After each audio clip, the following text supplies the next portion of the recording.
ദിലീപ് കുമാർ, നമ്മൾ ഈ പലപ്പോഴും കണ്ടിട്ടുണ്ട് ഈ ബിസിനസ് റിയൽ എസ്റ്റേറ്റ് ബിസിനസ്സിലൊക്കെ അപ്സ് ആൻഡ് ഡൗൺസ് അത് ഉണ്ടാകുന്നതാണ്. മുൻപൊക്കെ ഈ റിയാലിറ്റി ഷോസിലൊക്കെ ഫ്ലാറ്റ് കൊടുക്കുന്ന സമയത്തൊക്കെ സമയത്തൊക്കെ തന്നെ ഇതുപോലെയുള്ള വാർത്തകളൊക്കെ വന്നിട്ടുള്ളതാണ്. ചില ബിസിനസ്സിൽ ചില നഷ്ടങ്ങൾ ഉണ്ടായി എന്നൊക്കെ. പക്ഷേ അതിനൊക്കെ അതിജീവിച്ച് പുതിയ പുതിയ ബിസിനസ് മാതൃകകൾ, പ്രത്യേകിച്ച് റിയൽ എസ്റ്റേറ്റ് മേഖലയിൽ ഈ വീടുകൾ, ഫ്ലാറ്റുകളൊക്കെ ഇടത്തരക്കാർക്ക് പറ്റിയ ബജറ്റ് ഹോംസ് ഒക്കെ ഉണ്ടാക്കി ആ രീതിയിൽ വിപുലമായൊരു സാമ്രാജ്യം പിന്നീട് കെട്ടിപ്പടുക്കുന്ന CJ റോയെയും നമ്മൾ കണ്ടു. ഇതിപ്പോൾ ഈ ബിസിനസ്സിൻ്റെ വലിയ ഉന്നതിയിൽ തന്നെ നിൽക്കുന്ന ഒരു സമയത്താണ് ഇത്തരം ഒരു ദാരുണ വാർത്ത വരുന്നത് എന്നുള്ളതാണ്. പക്ഷേ ED റെയ്ഡിനെ കുറിച്ച് കൂടുതൽ വിശദാംശങ്ങൾ നമുക്ക് ലഭിക്കേണ്ടതുണ്ട്.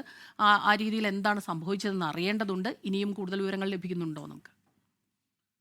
സ്മിത, പ്രമുഖ റിയൽ എസ്റ്റേറ്റ് ഗ്രൂപ്പായ കോൺഫിഡൻറ്റ് ഗ്രൂപ്പിൻ്റെ സ്ഥാപകനും ചെയർമാനുമായ CJ റോയിയെ ബംഗളൂരുവിലെ ഓഫീസിൽ ഇന്ന് മരിച്ച നിലയിൽ ഉച്ചയ്ക്ക് ശേഷമാണ് ഈ സംഭവം ഉണ്ടായിട്ടുള്ളതെന്നാണ് അറിയുന്നത്. തലയ്ക്ക് വെടിയേറ്റ നിലയിലാണ്, സ്വയം വെടിവെക്കുകയായിരുന്നു എന്നാണ് ഇപ്പോൾ നമുക്ക് പ്രാഥമികമായി ലഭിക്കുന്ന വിവരങ്ങൾ.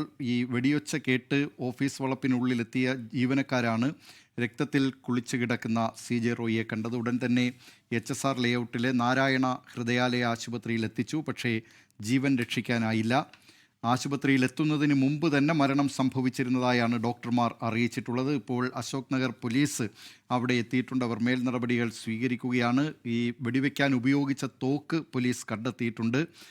എന്താണ് കാരണം, അത് ED റെയ്ഡാണോ ആദായ നികുതി വകുപ്പിൻ്റെ റെയ്ഡാണോ എന്നത് സംബന്ധിച്ച വിവരങ്ങൾ ഇപ്പോഴും ഔദ്യോഗികമായി സ്ഥിരീകരിച്ചിട്ടില്ല. ED റെയ്ഡാണ് ഇതിന് കാരണം എന്ന് ചില ജീവനക്കാർ പറയുന്നുണ്ട്. ആദായ നികുതി വകുപ്പിൻ്റെ റെയ്ഡാണ് കാരണമെന്ന് മറ്റു ചില ജീവനക്കാരും പറയുന്നുണ്ട്. അതോ ഇനി ബിസിനസ് സമ്മർദ്ദങ്ങളാണോ ഈ മരണകാരണം എന്നതും വ്യക്തമായിട്ടില്ല. ഏതായാലും കേരളത്തെ സംബന്ധിച്ച് ഒരു വലിയ വ്യവസായി, അദ്ദേഹം വളരെ കഠിനാധ്വാനത്തിലൂടെയാണ് ഈ നിലയിലേക്ക് എത്തിയത് എന്ന കാര്യത്തിൽ യാതൊരു സംശയവുമില്ല.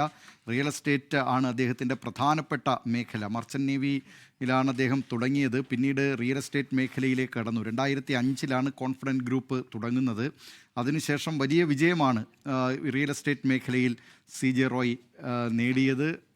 രാജ്യത്തിനകത്തും പുറത്തുമൊക്കെയായി നിരവധി ഫ്ലാറ്റുകൾ കോൺഫിഡൻറ്റ് ഗ്രൂപ്പിൻ്റെ മേൽവിലാസത്തോടുകൂടി, അല്ലെങ്കിൽ കോൺഫിഡൻറ്റ് ഗ്രൂപ്പ് എന്ന് എഴുതിയ ആലേഖനത്തോടുകൂടി നിരവധി സ്ഥലങ്ങളിലാണ് ഫ്ലാറ്റുകൾ ഉയർന്നിരുന്നത്. അങ്ങനെ വലിയ ഒരു വ്യവസായ മേഖലയിൽ വലിയ വിജയം നേടിയ ആൾ എന്ന നിലയിൽ കൂടിയായിരുന്നു CJ റോയ് അറിയപ്പെട്ടിരുന്നത്.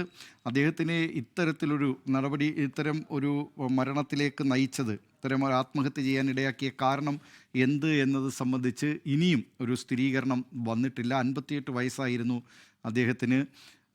അദ്ദേഹം അടുത്തിടെയും വാർത്തകളിൽ നിറഞ്ഞു നിന്നിരുന്നത് അദ്ദേഹം ആദ്യമായി ഉപയോഗിച്ചിരുന്ന മാരുതി 800 കാർ. അത് ഈ അടുത്തിടെയാണ് അദ്ദേഹം അത് 10 ലക്ഷം രൂപയ്ക്ക് അത് തിരികെ കർണാടകയിലെ 2 യുവാക്കളിൽ നിന്ന് അത് കണ്ടെത്തി വാങ്ങിയത്. നിരവധി വാഹനങ്ങളുണ്ടെങ്കിലും അദ്ദേഹം ഈ ആദ്യത്തെ വാഹനത്തോട് തനിക്ക് ഒരു പ്രത്യേക സ്നേഹമുണ്ട് എന്ന് പറഞ്ഞാണ് പലവട്ടം പിന്നീട് കൈമറിഞ്ഞു പോയ ആ കാർ കണ്ടെത്തി. അവർക്ക് അത് കണ്ടെത്തുന്നതിന് സഹായിച്ചവർക്ക് 10 ലക്ഷം രൂപ CJ റോയ് നൽകുകയും ചെയ്തത്. അങ്ങനെയും വാർത്തകൾ നിറഞ്ഞു നിന്നിരുന്നു. മലയാളത്തിലെ ഏതാണ്ട് പ്രധാനപ്പെട്ട ചാനലുകളിലെയൊക്കെ റിയാലിറ്റി ഷോകളിൽ അതിൻ്റെ അതിൻ്റെ ജേതാക്കൾക്കുള്ള സമ്മാനങ്ങൾ അത് CJ റോയ് നൽകിയിട്ടുണ്ട്. പല പ്രധാനപ്പെട്ട റിയാലിറ്റി ഷോകളുടെയും പ്രധാനപ്പെട്ട സ്പോൺസറും CJ റോയ് ആയിരുന്നു. അദ്ദേഹം ചില സിനിമകളും നിർമ്മിച്ചിട്ടുണ്ട്. എന്തുകൊണ്ടാണ് ഇങ്ങനെ അദ്ദേഹം ഈ സ്വയം വെടിവെച്ച് മരിക്കാൻ തീരുമാനിച്ചത്, അദ്ദേഹത്തെ ആ തീരുമാനത്തിലേക്ക് എത്തിച്ചത് എന്നത് സംബന്ധിച്ച ഒരു സ്ഥിരീകരണം വന്നിട്ടില്ല. ED റെയ്ഡാണെന്ന് പറയുന്നവരുണ്ട്.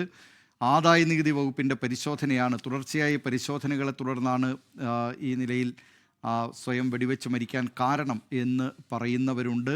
അതോ ഇനി ബിസിനസ്സിലെ ഏതെങ്കിലും സമ്മർദ്ദമാണോ, വ്യക്തിപരമായ എന്തെങ്കിലും കാരണമാണോ എന്നത് സംബന്ധിച്ചൊന്നും ഇനിയും ഒരു സ്ഥിരീകരണം ലഭിച്ചിട്ടില്ല. CJ റോയ് തലയ്ക്ക് വെടിവെച്ച് മരിച്ച നിലയിൽ അദ്ദേഹത്തെ ഇന്ന് ഉച്ചയ്ക്ക് ശേഷമാണ്, ഈ വെടിയൊച്ചയുടെ ശബ്ദം കേട്ട് ജീവനക്കാർ, അവിടെ റിച്ച്മണ്ട് സർക്കിളിലെ ഓഫീസിലുള്ള ജീവനക്കാർ, അദ്ദേഹത്തിൻ്റെ ക്യാബിനിൽ, അദ്ദേഹത്തിൻ്റെ ഓഫീസ് മുറിയിലാണ് ഈ വെടിവെച്ച് അദ്ദേഹം മരിച്ചത്.